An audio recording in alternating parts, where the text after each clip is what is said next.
I respectfully deliver this manifestation to address a pressing constitutional concern. Mr. President, the Senate received the articles of impeachment against Vice President Sara Duterte 117 days ago. Yet the trial required by Article 11, Section 3(4) of the Constitution to proceed forthwith will begin only on June 11, dangerously close to the end of the 19th Congress.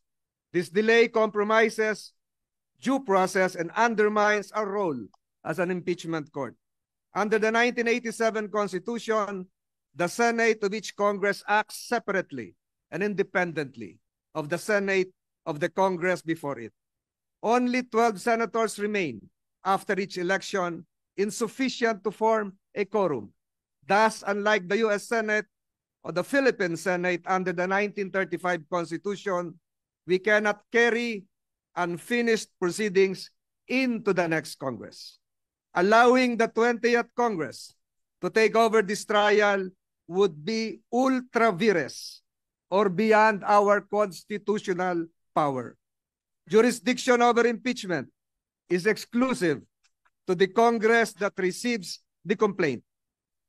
Supreme Court rulings in Neri versus Senate and Balag versus Senate and our own Senate rules, Rule 44, Section 123, confirm that all legislative and investigatory matters terminate with the expiration of a Congress.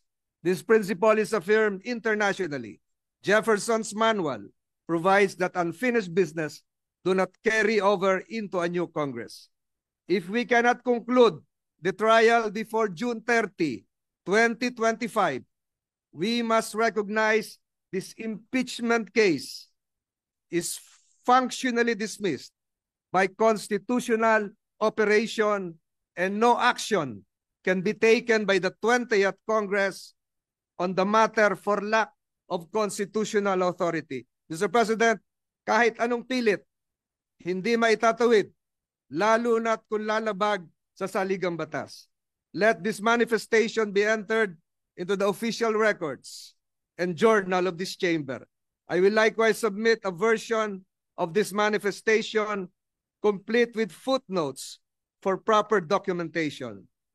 I speak in defense of constitutional order, procedural fairness, and the institutional dignity of the Senate.